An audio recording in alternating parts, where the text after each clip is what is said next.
Saan makakabili ng injector ng 2GD? Kung gusto mo sir mas makatipid, PM mo si Taong Grasa.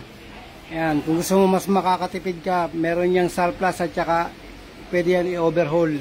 Mas mura yun kaysa yung bibili ka ng 24,000, 22,000. Si Taong Grasa o kaya Alvin Auto Care.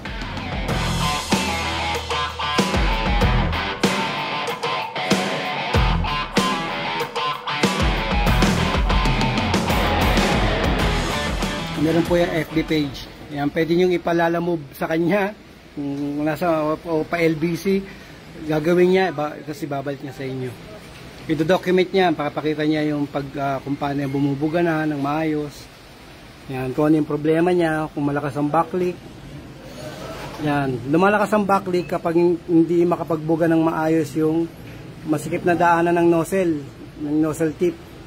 Kaya yung backleak, doon siya nag-leak. Kaya takat, malakas.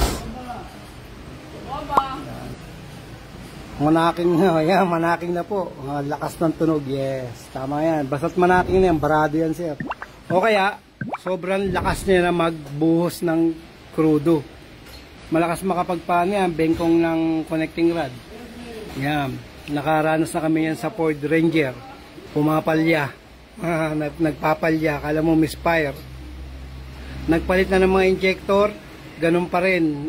Nung sinilip na, hindi na pantay ang akyat ng piston sa ulo. Ibig sabihin, nag-hydrolock na or yun nga, yung diesel, lakas ang buga. Hindi kasi yan nako-compress eh. Yan, lecture versus actual. Yan, salamat. Pops, ito yung isa sa mga problema niya mamaya. Sige, nakabit mo na ba? Hindi, kabit mo. Meron lang akong share sa inyo. Kaya ka rin nahihirapan. Baklasin mo kaya muna. Kabit na? Okay, sige. Banjo bolt ha. Kabilaan ng washer ha. Kasi minsan yan, napipigtas na. Pigtas na ba? Yun. May share lang ako ng konting-konti bago ako magpaalam. Okay, ito. Yan, nakita niyo po yan. Yan na nga. Nakita niyo po yan? Yan.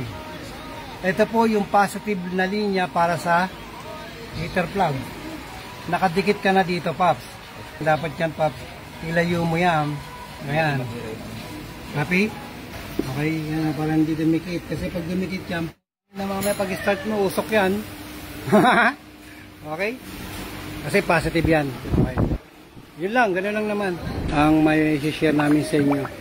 At saka kapag mahina yung mamaya, sige ulitin ko na lang to para sa mga KD engine, yung mga bilang nasusunog, umuusok, ganyan. Okay, marami tayong matututunan mga pubs. I-share ko po sa inyo yung bakit umuusok to bigla. Yan, umuusok yung mga wiring. Okay, maraming salamat po and ciao, babalik po ako within a couple of hours and couple of minutes. Gas filter, check. Putok.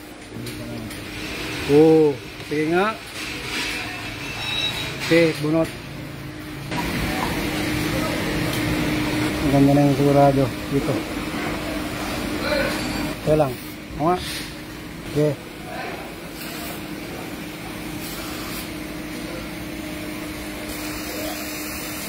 Dumi oh. Good. Walang putok. Pass. Walang palit. Walang epoxy. Ay, kay Sir Carl KMB, love you Pops. Na-miss na kita dyan. Ingat ka palagi dyan sir ha. Ito na oh. Diba? Yan na oh. Kaya ng hawakan. Diba?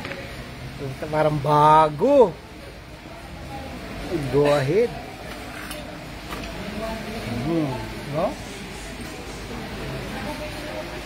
Parang bago. O-ring nito, saan? Yan, meron kasing o-ring yan dito eh. O-ring. Copy? Huwag nyo kakalimutan. Yan. Yan yung o-ring na yan. Yan. Kasi minsan pag hinugot mo to, naiwan yung o-ring dito nakadikit. Tapos dadamputin ng cleaner, hindi naman niya alam yan. Pagdating doon, wala na.